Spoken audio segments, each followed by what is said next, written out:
My name in the book. Okay. So we've got Taz with us today, and I contacted him because he is an expert on storytelling. And so as we get together every week with a BEwell Hub Series, and we try to bring on experts to actually share their expertise and their life experience, he's the perfect person to be talking about storytelling. Okay. So before we start up, just a few rules. I mean, Taz is our guest speaker, so let's try and give him as much space as possible to tell us why storytelling is important in business, in life, and in branding, and so on. We've got a list of questions I did send to Taz, so we can either go just like off the bat. Taz can talk to us about what is storytelling, or we can actually even go through the questions, and so we got something to take away from the hour spent together. Okay. The recording is going to be the session is going to be recorded. It's going to be put on the YouTube channel. So if anyone wants to watch that later, or you can have a copy of that if you want to share that with your contacts. And I think that's it, really. I will drop Taz's details as well in the chat, so you can contact him directly if you want to have some more information about this topic. And I think we can start. Maybe Taz, you want to just take off into what is storytelling, a little bit about yourself, how you came to be this. Okay. Well, it's good afternoon for us in London. So I started off working in ad agencies in the UK as what's called an account planner. So strategist, working with clients, helping them understand their brands, turning that into creative briefs and strategies to give to creative people, and then helping creative people nurture ideas. So I did lots of presentations, worked on lots of brands, and realized an awful lot of it was incredibly dull. And before I went into the ad industry, I was a classicist. And you can ask any of my family or friends now, I can bore on the subject of Latin, Greek, and the ancient history. In fact, the next book I'm writing is going to be called Classical Marketing, What the Greeks and Romans Taught Us About Marketing. So that's what got me interested in stories and the power of stories to sort of unite people and create understanding of the world and how we work together as people or groups or faiths or religions or whatever. So I sort of left the ad industry because I got bored with the fact that the answer to every question was a 40-second television commercial. I wanted to do training and writing and speaking. So I started writing about what storytelling can bring to communications, and that became a training module. And then I started writing the books, and I lecture, and I talk about 3 topics: storytelling, behavioral economics, which is nudge theory, Daniel Kahneman, Richard Thaler, and also something I call incitement. What is an insight? But the storytelling is probably my main topic because I think it's just really helpful to understand how to write documents, do presentations and PowerPoint, speeches, pitch documents, and any form of sort of brand communication. Because for me, it's a way of getting your message across in a way which is much more sort of human, much more likely to be accepted by the brain rather than just being sort of thrown into a filter. So that's broadly how I got to where I am. So when we're talking about storytelling in business, what's the message that we're trying to get across? How do we get messages across of what do we talk about, the proposal or the pricing, or how do we communicate that through storytelling? Well, the main thing that I say is, and again, it goes back to behavioral economics. So behavioral economics tells us there are 2 processes in the brain. System 2, which is logical and rational, which is where all the facts get digested. But there's also this system 1, as Daniel Kahneman calls it, and it's the unconscious, and it's where all of the stuff that really matters lives, about who we are, what we want, and also all our emotions. So what I say was, in any form of messaging, whether it's business or in our private lives or whatever, we can't just focus on giving information to system 2, because human beings are not 100% logical. There's a great quote I use from a man called David Eagleman. He says, "We don't think the way we think we think." Because we like to think that we think rationally and logically and independently. And as we all know, that's largely a myth. A lot of what we do is based on our emotions. So what I'll say is, when you're trying to convey a pitch, a proposal, some data, whatever it might be, giving people the information is only part of that. The other part of it is engaging with their emotions, making them feel something about what you're saying, making them feel good or making them surprised or making them feel that they're sharing something. So what story does, story is the best way that we have of sharing emotions. So for example, if you go to a cinema, I went to the cinema, I'm a big film fan. You go to a cinema and you share emotions with hundreds of people. You laugh together, you cry together, you jump if it's a scary moment together. That's what stories do. They work on our emotions individually and collectively. So for me, that's something that story can do. It's like its superpower, rather than this obsession with just putting loads and loads of facts or bullet points or graphs or charts in a presentation. So that's broadly where I sort of start from. So, I mean, storytelling, it doesn't sound so difficult. Isn't it something that we all do, we do every day? I mean, so why do we have an expert like you on storytelling if it's something that we do every day? Because when I look at 90% of the websites that I see from clients, or I look at 90% of their content, it's all dull and factual and anemic and identikit. So I work in, for example, pharmaceutical. I work in retail. I work with the Royal Albert Hall a few miles down the road in London. I work with the BBC. I work with Panasonic. And in each of those sectors, if you look at the way that each of the brands communicates, it's almost the same. They all say the same things in the same way, using the same jargon and the same design. And so being a brand person, the most important thing is to create saliency. Is how do you make your brand stand out? How do you make your message stand out? How do you make it differentiated? So for me, storytelling is one of the ways that you can use that will make you stand out from what everyone else in your market is doing. And as I say, it's a huge breadth. And also, I've just come back from New York. I work with Australia, New York, Hong Kong, whatever.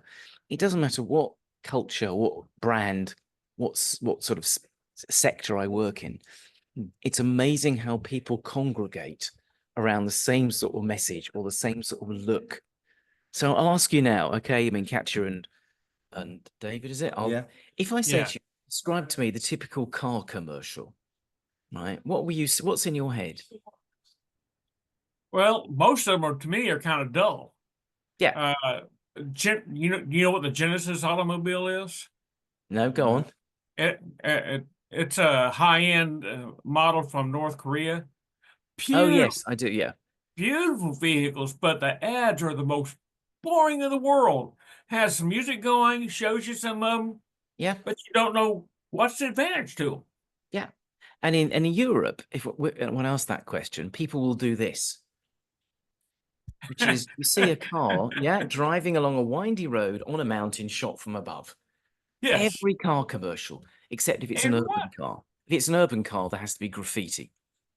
And then they all wonder why they don't have as good a business as they used to have. There you go. So all the brands I've worked with for decades face the same problem. So for me, if you have a story, you create a story, you stir some emotions, it's more likely to make your brand or your message stand out. Correct. So that's always my going in point with clients and brands. We're not just doing story because it's nice or it's fluffy. It works. And if you think about brands like Nike or Apple, they have got a brand story about how they were created, but also they talk about their brands with stories, with characters, with emotions.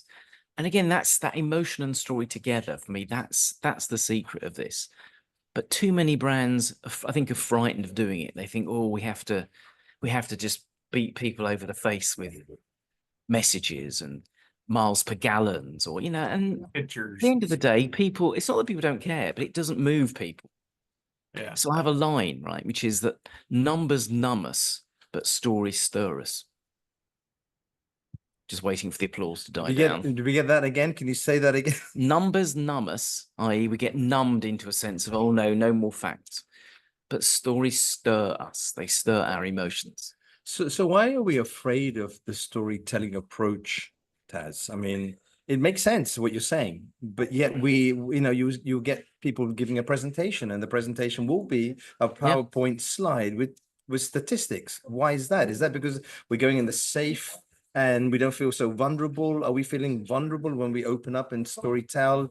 Why do we prefer the All of those things. I've just come back, I was just saying, from New York, where I was, as Americans like to say, keynoting at a research conference to 1,000 people. And I watched quite a few presentations, and I've seen many, many speeches over the years. And a lot of them, I'm afraid, are just the same. They're just a parade of charts with bullet points and numbers. But the ones that people remember at the time and the ones that they remember after are the ones that create a memory, that create a feeling. So if you tell a story, so I kicked off right by saying, for example, as you can tell from my voice, I'm not from round here in New York. I come from further east, the Bronx. No, I don't. I'm English. Right, but I started telling, and then I told my story about how I got to work into advertising, whatever. So immediately people are identifying and empathizing with you. But if you just put bullet points up, with numbers and dates, it's hard to do that. But going back to Gary's previous question, most of the clients I work with, I think there is a fear. Most human behavior is based on fear. I think there is that fear of change, of doing something different. But the trouble is, if you do the same as everybody else, whether it's talking about a car or whether it's putting up charts, if you do something, no one will remember it. And I have another expression I'll give you for nothing. So my previous book was called The Insight Book, which is about what is insight. And insight happens when your brain makes new connections unconsciously, often by serendipity, by accident. So this is something that happened to me by accident. I was just writing a speech for a client, and I was talking about the brain. I was talking about attention span. If you look at your keyboard, you'll see that the letter N and M are next to each other. So I was typing and I accidentally typed attention spam with an M.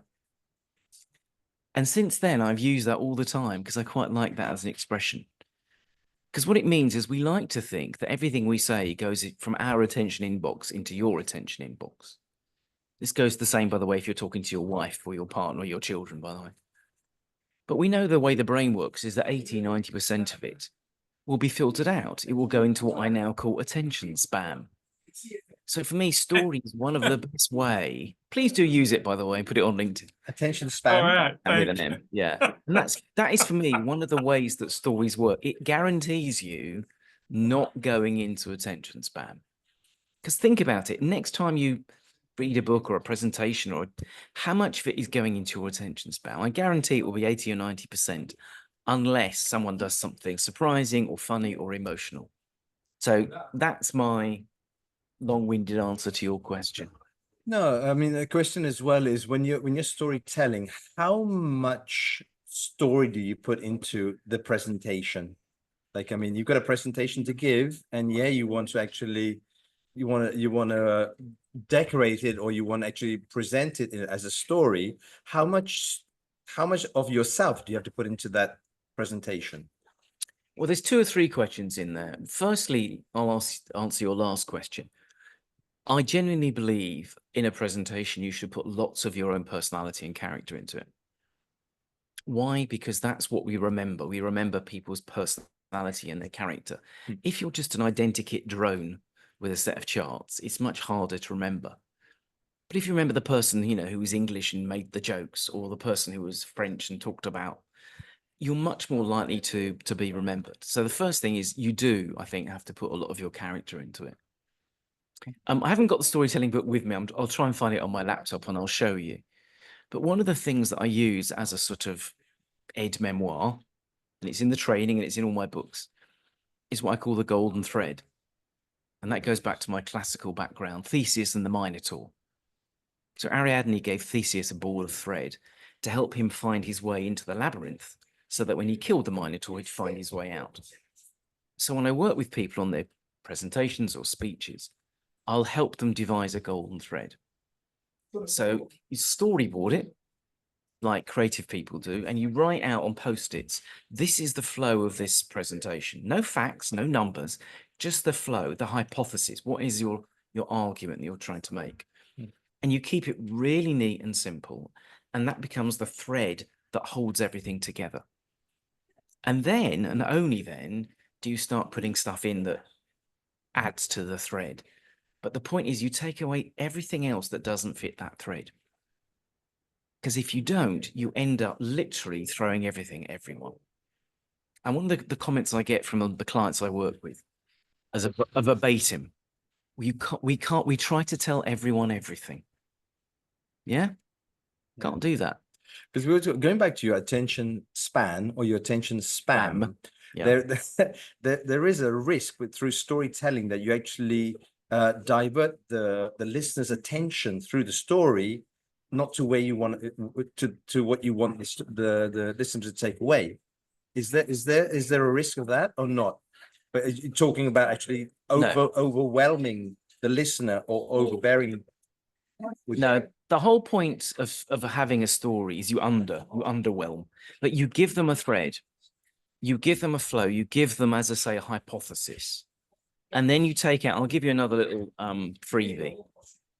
What you do is once you've found your thread, you try and take out as much as you can that is TBU, true but useless. Okay, so answering Gary's question specifically. You find that thread, you get the argument nice and clear, you support that argument with what you need, and then you take out everything that is true but useless. Okay? Because again, that's the whole point. We have this word in English, thread, and we say, you lose the thread. And it's the same point. You don't have so much stuff that your audience loses the thread. So when I work with clients on their presentations or speeches or whatever, that's what I'll spend time doing. Okay, what is the thread that you want to create? We may try 2 or 3 or 4 and work out which we think is the strongest thread. But you need to start with a thread, because without that, you just end up putting 30, 40, 50, 70 slides together, and we know what happens. I was looking at some of the questions. Hi, Steve. Welcome. Just we're connecting from a different location. We're in the British Library in London, and our guest speaker today, Taz, is kindly here sitting with me because we're having some problems with the internet connections as well. So all in all, it's all very improvised, but we're trying to do our best here with the BEwell, maintain the contact. You could have said you're joining us from Taz's, office space, because I really like the big heavy doors behind. It's quite a substantial building, right? It's it's a very big building. It is a beautiful building, but the nice setting. The spaces are not very sort of confined, and so we're out in the open space here we're in a library. Just a random thread that was connection. A lot of us are on LinkedIn, and what I found is here in the States that the LinkedIn Learning, which is usually a paid subscription for most people, is available in the U.S. library. So you can actually just go and do the LinkedIn Learning right on the events. I don't know if you get credit for it or how that works, but it's just something that I really appreciate everything that you've shared, Taz. Thank you. I was going to show you. I was trying to find it on. I didn't bring the book with me, but if you can see, that's the book, the storytelling book, and there's a needle and thread on the front, as in the golden thread. So you can find it on Amazon. You can find all the books on Amazon, but unfortunately, I didn't bring a copy with me because various things. But anyway, yeah. So a question that came up for me, and this is something that I've noticed as far as the development curve of people, because we start off and we've got like this egoic need to be important, to share our story, and in the beginning, we're trying to say how special or how smart we are. And then over time, we kind of mature and develop into the space of actually having a greater purpose for why we do what we do. The overall thread becomes something either simple or, it's a very simple message, but it's one that many people overlook. What's been the most meaningful thing in your development journey of discovering, how do you, to me, a thread is much like your purpose. How do you discover your thread? That's what I work with. Every client is different. Every situation, every market, if it's a speech or if it's a presentation or if it's their brand. But my point is you try and find, as you say, words like meaning. So I talk an awful lot in my training about, it's about moving from data to information to meaning. And too often we get stuck with data or we get stuck on information. But what moves human beings is meaning. What does it mean to people? So again, going back to something I said earlier, for me, meaning and emotion and memory are all tied together because they're very human. They're about what makes us human. So for me, it's about trying to make something at the very human level. So even when I'm working with organizations like the BBC or Panasonic or Boehringer Ingelheim, I'm trying to move away from, we do news or we make pharmaceuticals to actually, what does it mean at a human level? So at a human level, it's about making people's relationship with pets feel closer, or making their pets survive, or it's about the Panasonic, making your hair look not whatever. But you're trying to get to something that is as real and human and emotional, and isn't just about parroting facts and messages and benefits, which unfortunately, as I said earlier, many clients get stuck with. So I'm always trying to move as much as I can from the technical, the scientific, the factual, into something which, as you say, is more about meaning or purpose, or that's going to have an emotional resonance. So those are the things that I'm trying to sort of work with. We were looking at just following up on this is the Simon Sinek, it starts with your why, the why, and then the how, and then the what. David, are you aware of that? Have you followed that, Simon Sinek? Yeah. In fact, I was thinking of something. Maybe this is just a suggestion. Yeah. On your next seminar, have a special shirt made up and have the thread not tight around one sleeve, and you pull the thread out and the sleeve falls off, and you tell them how important the thread is. I tell you what, I'll give you a bit more. I've written a whole section in one of the books, I can't remember which one, about the thread, right? As I said, I'm a classicist, so I'm obsessed with language and words, right? So think about that metaphor, how common it is. So we talk about fabricating, right? Which literally fabric. We talk about spinning a yarn. Yeah. And I'll ask you all a question now, right? What word do we use all the time, which means words or copy or information, or it can be an SMS that we use? What word am I thinking of? Text. Text. Look at where the word text comes from. Textile. It's the same origin, right? So we've forgotten how incredibly popular, prevalent, if you like, that notion of a thread is. It's something that we use, A, for storytelling, spinning a thread, fabricating, whatever, but also it is about actually what is effective, because you need it to hold things together. As I say, that's what's important. It holds everything together. As you say, without it, the fabric falls apart. And that's for me. And there's another quote I'll give you, a man called Philip Pullman. If you haven't read his Dark Materials or watched it on PBS or BBC, Philip Pullman is an author, but also he's written books and lectures on storytelling. And the way he puts it, he says it's the author's job, the storyteller's job, to guide the reader on a path through the woods. And again, you think how many stories, especially fairy tales, take place in woods.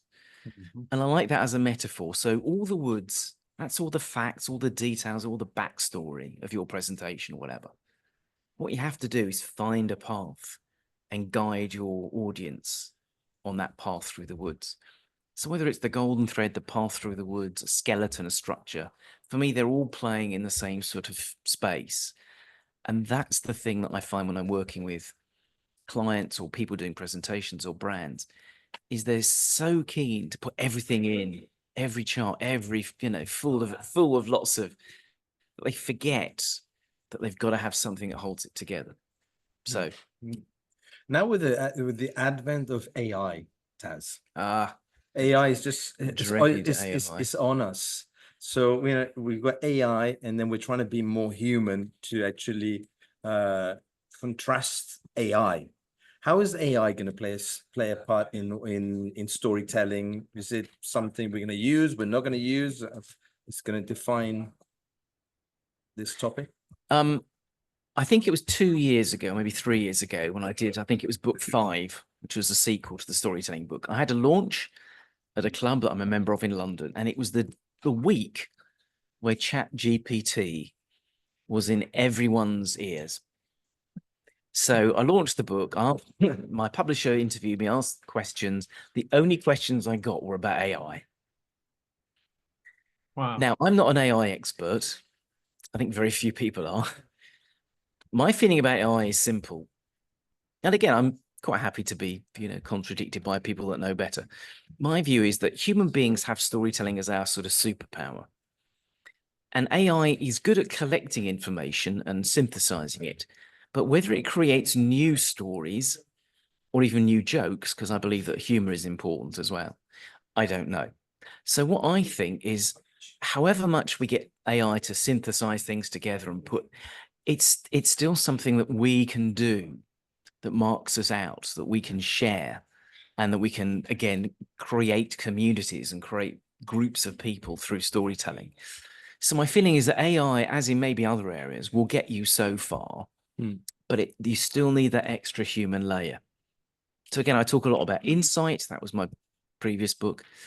And again, I think, yes, huge amounts of data analysis can show you certain patterns and insights, but also our human brain is still really good unconsciously at making new connections.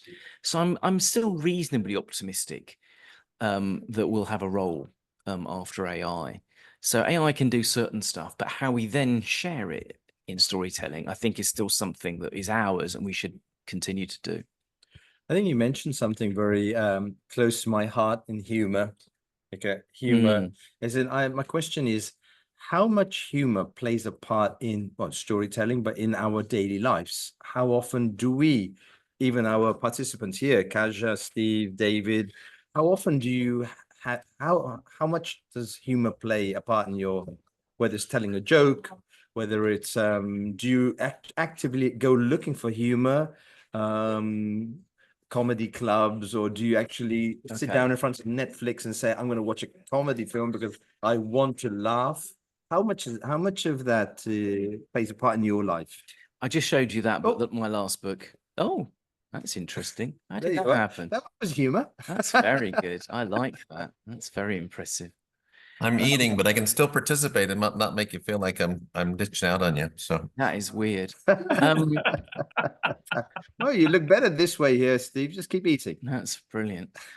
Talking about humor. Okay, so the last book, Insight book, I wrote a whole section because I think humor and insight are cousins. So an insight for me is like a punchline. So two fish in a tank. One says to the other, how do you drive this thing? I'm waiting for the laughs to die down. Okay. Because an insight is something where it takes you in a particular direction, and then suddenly it takes you into it. You just got it. Okay, good. You're in a tank, and how do you drive this? Yeah. Two fish in a tank. Yeah. So I'm a great fan. Also, I'll say this off the record. I'm so interested in humor. I've done stand-up. I've done a few gigs now, and I write my own sort of comedy. But I'm really interested because I think humor is, it's a universal thing that all human beings, most human beings, indulge in. Interestingly, no scientist can explain why we have humor. It's really odd. No one knows why we have it. It's an evolutionary sort of black hole. But it seems to be something that, again, creates human connections. So whether you laugh at Mr. Bean or Monty Python or Parks and Recreation or whatever it might be, when there is something incredibly human and empathetic about comedy. So for me, storytelling and humor, English word wit has two meanings, doesn't it? It means humor, but it also means intelligence. Yes. Again, I don't think that's a coincidence. So when I'm working with a lot of brands that I do work with, I will say to them, why so serious? Which I think was the Joker, early Batman film. It didn't sell anything. Yeah. It didn't sell anything. Yeah. So I'm not saying that humor is right for every situation or every brand. You know, it isn't. But I do think there's a tendency for many companies to be incredibly dull, yes, and incredibly serious. And really successful brands, and Apple is a good example, Nike's done it, Specsavers over here. They work because there is something universal, you know, about humor. So I do think that area of emotion, humor, and story is for me one of the areas that I always sort of spend time on when I'm working with my clients. We're just trying to think of a brand that uses humor in their advertising, in their communication. Does anyone have one that comes up? Well, in the UK, we have Specsavers. Specsavers. What are they? Should have gone to Specsavers. They just have funny vignettes. So, for example, a woman gets off a train at a station and she runs up to this man and hugs him and gives him a kiss. And then the man looks rather surprised. And the woman pulls back and she realizes it's not her boyfriend. And the line comes up, should have gone to Specsavers. Right now, they could, yeah, exactly. I've only described it. I've even shown it to you. Yeah. But yeah. their brand is all, and people say, because I worked on that brand, and it's the most successful optical brand in the UK and in Australia and in other parts of the world. Now, they didn't go on a scientific, rational route of saying your vision is very important. Okay, let me ask all of you now: is your vision important to you? Oh, Yes. So it's a serious matter. Blinded this eye. Behind it. Okay, it's a serious matter. Yes. Then I say to people, so how come they joke about it? Why? Because they create empathy. It creates empathy for the brand. So there are brands, and I think Geico in the States has always been about humor. You know, the lizard, it's always been about humor. Really good brands. And again, I'm not saying it's a universal, truth, because nothing is. But I do think sometimes that we underestimate the importance of humor in creating empathy and warmth. Yes. So And I never met a four I didn't like. And I wanted to explore this thread a little bit, because there's an emotional maturity that goes along with humor development, right? So as we become more self-aware, we realize what's important to share. What did you say? What's meaningful but useful? True but useless is the what's true but useless, right? The TBU. Yeah. And so the same is true for humor. So sometimes I found in the past, humor was my defense mechanism, right? So if something was tense or uncomfortable, humor gets thrown in, but it's useless, right? It distracts from your leadership or your messaging or your thread. So why do you say that, Steve? I'm not necessarily sure I agree.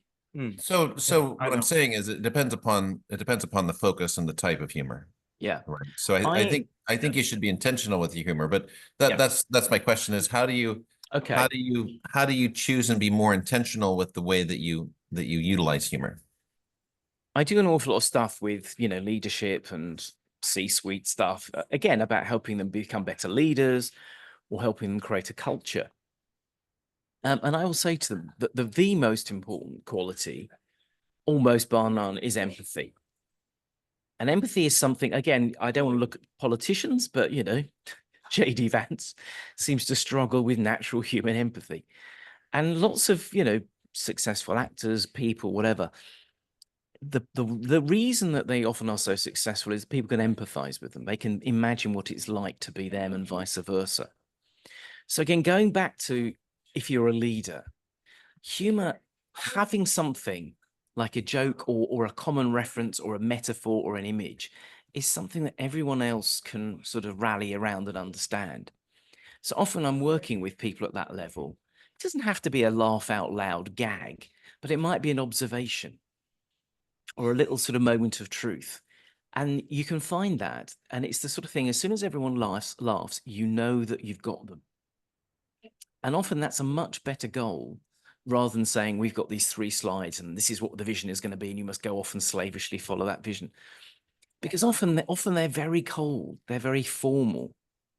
So my point is, and again, it will differ, by client and by situation, but something like humor and empathy and warmth, those are things which are really important tools, I think, for a good leader. And you're right, you don't want to overdo it. Some people are naturally like good comedians and they can hold a room, right? And I wouldn't force anyone to do that if it's not natural to them. And I've got some clients who you leave them on their own in a room and they are brilliant, but you give them a PowerPoint and they turn into this sort of, chart monster. So it really will depend. But my general point as a response to you is humor creates empathy, and empathy is a really important characteristic to have. Yeah.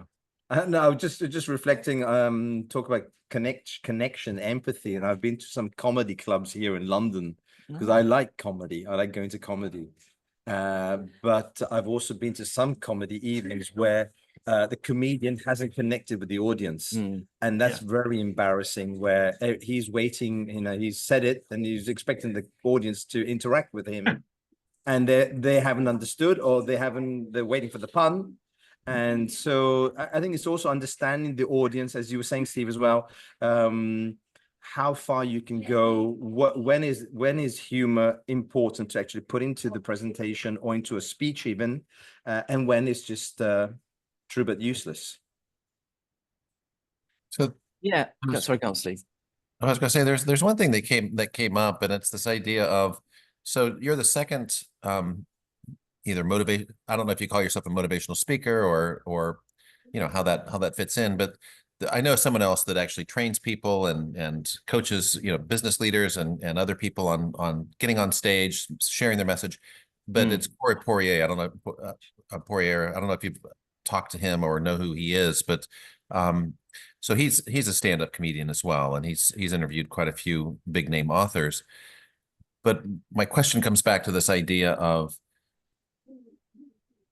so he'll always throw up this challenge, like if I could put you on a comedian stage tonight, would you accept it? And he's looking for those people that are willing to step forward, even if they bomb and fail.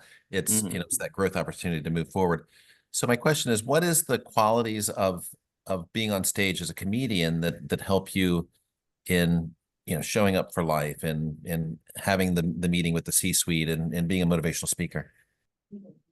Yeah, I've been writing comedy and whatever for years, but I've also been doing presentations for far longer.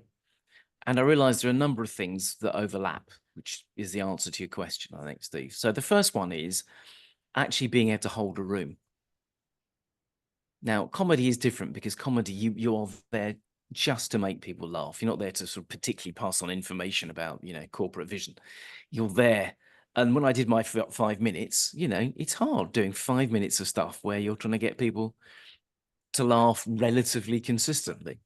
But the first thing is, it is about holding a room. And again, one of the things I've learned over doing speeches, and I was just saying in New York doing a thing last week, you know, a room of 1,000 people, which for me it doesn't matter whether it's 5 or 1,000. Actually, it's worse with 5 actually than 1,000. But the sense that actually, you know, an audience knows when you're on the other side whether the person on the stage has got it.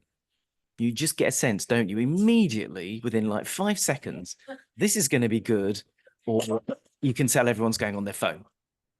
So part of it is just learning that sort of stagecraft of being able to sort of modulate how you speak, use pauses, use certain language, not just to do monotonous, you know, transmission of information. I think that's probably the most important thing. I think the second thing is that's the storytelling anecdote approach, which is trying to blend what you have to say, the facts, the information, with stuff which human beings can relate to. So often I'm working with clients, I'll say, okay, let's turn this into an anecdote. You know, I met this person, or this, suddenly it becomes a personal issue. Suddenly it becomes something people can relate to, rather than next year we have to increase sales by 18%, which, you know, I just literally had lunch with an old client of mine today from a pharmaceutical company. I did a thing for him and his company in Germany last year. And the person who went on before, it was literally 30 minutes of corporate numbers. And I could just, you know, the audience, even though it's their job, they're thinking, when, you know, what fresh hell is this? When is lunch? When is any opportunity to, because there's just no connection. So a lot of what this is about is, as I say, empathy and connection. How do you create a connection? So when I did the New York thing, I said, you know, I'm not from here, I'm from England. So immediately I can play that I'm an outsider. I also said, you know, don't worry, I come from outside of the US, but your pets are safe with me. Which I wasn't sure whether that was going to play with the audience. But it is about all those things. That's what comedy. And yes, actually, there's the telling the jokes and the funny stuff. But in a funny sort of way, I think, Steve, that's almost the last thing. All the other things, holding a room, knowing how to interact. Again, you know, often you sort of, if you're on stage, you interact with the audience. So when I did this with the guy that did the teaching, he warmed up the audience and spoke to somebody in the front row, and it turned out this woman had just lost her job, right? So I came on later, and I have this section where I talk about, I was doing this thing, and the guy who's organizing it said to me, don't worry. And I say, you know, don't worry, it's one of those expressions that means the exact opposite of what it means. Like, your call is very important to us, and there are no planned redundancies at this time. And as I said that, I said to her, look, when I wrote this, it wasn't topical. I'm really sorry. But you suddenly relate And the audience the crowd got that I was. So again, you try and play to your audience. You sort of, you try and get them involved. If you just talk at them, it's much harder to do that. So I got another question for you, Taz. Yeah. Here, in the way we talk about personal branding and trying to get your story, where do you find the story to be you? If that makes sense. Like, and we have so many stories, so many phases of our life. How do we pull that one out and just say, okay, this is because if you start on your story from a certain age, you've got so many different paths we've crossed. Which is the one that actually is our core story? Okay, so for a personal brand. As somebody that's seeped in marketing and advertising, the first rule of marketing is understand your audience. So I have a number of stories and anecdotes. I could probably got several hundred, and it will depend who I'm talking to. You know, as I said, I was talking to 1,000 researchers from the US, mainly the US and Canada last week. I know what's going to, I try and tailor something for them. I'm going to be talking in Hong Kong in a few weeks and Kuwait. I'm talking to an advertising audience, whatever. So some of it, if I'm talking to an advertising audience, I'll talk about my background in advertising. Last week, I was talking about research. So I talk about the fact that I do research, or I'm not from America. So a lot of the stories you pick up, because what we are as human beings, if it's not too heavy, right? Think about this. Who are you? What is your identity? If it's not the sum of the stories that you tell about yourself and that other people tell about you. Too heavy? Too heavy? That's what our self is. The sum of the stories we tell about ourselves and other people. So what you do, I think, especially if you know you're following what I'm talking about, is you collect stories about yourself, consciously or unconsciously, as you develop. And as I say, some stories will work in certain circumstances and other stories in others. So I don't know how many stories or anecdotes or jokes or whatever. And sometimes it's right for some audiences and sometimes it's right for others. So for example, last week, because I knew this would play with a US audience, right? So I often say storytelling is universal. There is no group or age or demographic on earth that doesn't have storytelling. The same, however, cannot be said of PowerPoint or Excel. And I then go into, and I then put up a picture of Sir David Attenborough. Do we know Sir David Attenborough? Famous British. And I do a little thing. I say, anthropologists have delved deep into the Amazon jungle and uncovered a tribe that doesn't use spreadsheets. Now, that doesn't work with everyone. Yeah, that doesn't work for everyone, but... So it was louder than what he normally talks. Yeah, it is. He is very, and he's a national treasure here, so I have to get very careful. He's protected like the crown jewels. And again, it will just, and there are quotes, you know, I used a Mark Twain quote because I was in America. I was in France recently, so I used a French. It's really about finding the right level for the audience. And again, I think often where people go wrong, especially speakers, to be honest, is they have one speech and they give it to everyone. Yeah. And I try to, because you can't, you know, some people it will work with and some people it won't. Yeah. Katja, how are you? Haven't seen you for a while. Yeah, that's true. Yeah. I haven't seen you forever. You just disappeared. You disappeared off the planet Earth. And No, so nice no. I'm following all you guys, and I'm following. Well, it was nice to see you. Tell us a little bit about your storytelling. Is it something that you use? Is it something? Absolutely, yeah. It's one of my branches of work as well. So yeah. So and where are you speaking from, Katja? From the Netherlands. Oh, okay, good. Yeah. I have a football team who have a Dutch manager, so.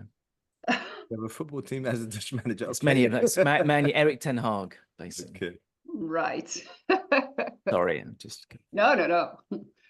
Strong connections there. Yeah. So I one of the most recent. I'm a strategic advisor to businesses on social sustainability, social impact. And one line of my work is communications and storytelling, etc. And I, with a group of other colleagues, for an audience of social entrepreneurs, we developed guidelines on ethical storytelling and how do you involve the groups that you as a social entrepreneur are telling stories about. How do you do that in an ethical way? So many stories are told about the poor little kid in Africa that doesn't have access to water, and then the usual emotions that kind of storytelling relates to traditionally is, oh, poor little guy, we want to help you. So how do you avoid that, and how do you include the real voices of the people that you're serving in your storytelling, so that it is authentic and so that it is real, so that it doesn't exploit the poverty of the person. I mean, I'm talking about poverty, but it also could be being a person with a handicap or whatever. It's funny you should say that, Katja. Two things. One is beginning of this year, I think I did some work in London for an organization called London, which is the recycling body, the whole of all the London boroughs and the mayor of London. And I had to say to them, there is no story here. All you're doing is telling people it's important that they recycle and reduce. And where's the story? Because everyone knows the facts. Yeah. Again, system 2, everyone knows the facts. System 1, no one's acting on them. So you need to find stories, maybe at the sort of small human level, which really get people moved. Yeah. But the second thing, which is funny you mentioned, Katja, was I worked for many years on various charities on their advertising. And you're absolutely right. The first thing we learned was you can't just talk about large numbers of people because people don't relate. You have to talk about an individual. But then, as you say, you've got to be careful that that individual doesn't get exploited. Yeah. So when I used to work with a charity, it's now called Scope in the UK. I'm not even sure whether I should say what it used to be called. It used to be called, and please, this is what it used to be called until about 30 years ago, the Spastic Society. Right. Okay. Times have changed. Yeah. But again, they used to show what they called poor little mites. Yeah. You know, poor young boys or girls with calipers, you know, and it was like, and we said, you can't do this. This is just, but they said it works, it gets money. And we said, it doesn't matter. We should stop doing that. Yeah. And So, I think, go on. Agree. Yeah. I think that's the dilemma, maybe, if you want to call it like that, with a lot of fundraising charities. Yes. They recognize, yes, we should be respectful to the groups we are serving, but it works. It sells. I'm going to give you one example, Katja. Misery sells, but there's an ethical, the ethics come first, I would say. I'll give you one example. Okay. I don't know any of you. I'm of an age now where most of the ads I get shown are about dementia. And there's a TV campaign in the UK, which my wife and I watched the other night, and we both literally fell off our chairs because it was about dementia. And it says, with dementia, you don't just die once. And we went, what? And they were saying, I know exactly what they were trying to do. But my feeling, again, it's the behavioral economics thing. The emotion they were trying to create, fear, was so overwhelming. I would have said, no, do not do this. Do not do this. However noble, this is the wrong way to do it, because it just strikes fear. And certainly to people like me who are getting to, you know, later in life, but also it had no hope. Exactly. Yeah. So all of these, I'm not going to give you a blanket answer, Katja, because it depends on the charity, the organization, etc. But you try and find either a story, a master story, or individual details that, again, people can relate to, that are emotional, that are within the ethical sort of boundaries, but also don't try and just numb people into submission with facts. Yeah. And when I work with charities, it's every single charity, it's, you know, it's a different thing, but you've got to be careful because there are so many traps. And the other trap, which goes back to the first question Gary asked me, sorry, I'll come back in a minute.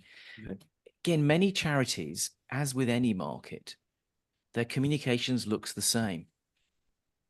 So if you're dealing with, any of the cancer charities, unfortunately, so again, how do you create differentiation? So all of those things together, that's how you find the emotions, the story, and what differentiates. Yeah. Sorry, I think you were David, putting you your hand got up. to put your hand up. David, you had a question? Yeah, there's a big difference between dementia and Alzheimer's too. Yeah. My mom had Alzheimer's, and in fact, she was the poster adult for Alzheimer's in the United States for a while. The thing about Alzheimer's that's different from dementia is you can physically watch daily a person go back in time. Their memory, this goes, that goes, that goes, that goes. Mm. And in the case of my mom, she forgot who her kids were one by one, the youngest first on down. And then she started talking about when she saw my dad, she told her mom she was going to marry him. Then she started talking about a dog she had before that on down. And eventually it got to where she just curled up into a fetal position and died shortly thereafter. It's a horrible disease. And so, people need to be aware of that from a personal standpoint, from people that have experienced that. And the person that has the Alzheimer's doesn't know any different. Yeah. It's the family members that know the difference. Yeah, I think the point is what Katja was saying as well. I've noticed there's an increase in videos, especially on YouTube, that I go on YouTube, of charities getting people, playing on the emotional point there with children, like in puddles of water with no food and so on. And I don't know if it actually just switches you off, because it's just too much in a way. You see their plight and you want to help, and then you just think, well, where can I help? And then that comes along as well. So in what you're saying, David, is yeah, as a dementia or Alzheimer patient, you're not aware of what's happening, and it's the family that's suffering. But is the marketers actually using that suffering to communicate, to get you sort of involved in donating or whatever? Is that ethical? I think that was the point there. Sorry, go on. I was going to say they're there more was doing it from the patient standpoint than from the family standpoint too often. And it's kind of like what you're saying down there. Is it cat? Yeah. Okay. Gotcha. Yeah. Gotcha. Yeah. What you were saying about in Africa, they're trying to do the whole, well, this is the poorest area in the world, and you need to look. No, they need to think about it from a humanity standpoint, and how it affects individual people. Can I give you one example as well? When I was I think it was Australia actually, about 5 or 6 years ago, David Attenborough, who I embarrassingly impersonated a few minutes ago, he did, I think it was the Blue Planet or Blue Planet 2. And there's a scene where I think it's a seal. You see it in the ocean and it's caught up in this whole bunch of plastic. I can't remember if it's a seal. Anyway, it's this poor little, aquatic mammal, and it's caught up. And everyone who watched that scene goes, "Oh, that's terrible, that poor." And the point is, and I use this a lot when it goes back to the answer I gave Katja, is often it's the small details that people really get moved by. So you can talk about this massive plastic city in the middle of the Atlantic, but actually what people really were moved by was that little seal who got caught up.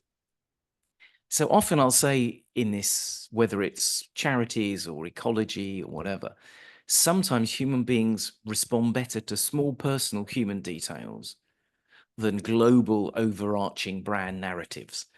Yes. And often clients I work with are seeking a overarching brand narrative. And when you do that, you end up with something that is so bland because it has to tick every single box, and it has to, appeal to the UK and the US and Australia and Europe. And the time everyone's ticked it off, it's meaningless. So often I'll say it's those, find a little small detail, and often that is something that human beings will respond to. Stephen, as we're coming to a close. I'll be quick. You know, I guess it's also about framing as well, because here in the States, you know, at late night they run these commercials, and they'll Yep. have one come on, you know, for the people that are impoverished. You know, it's like 10 cents a day, and you can feed them for a week and all that. But then the PETA commercials would come on for the cats and the dogs, and it was, Yep. you know, for $1.50 a day. And the comedian came in and said, "Wait a minute here."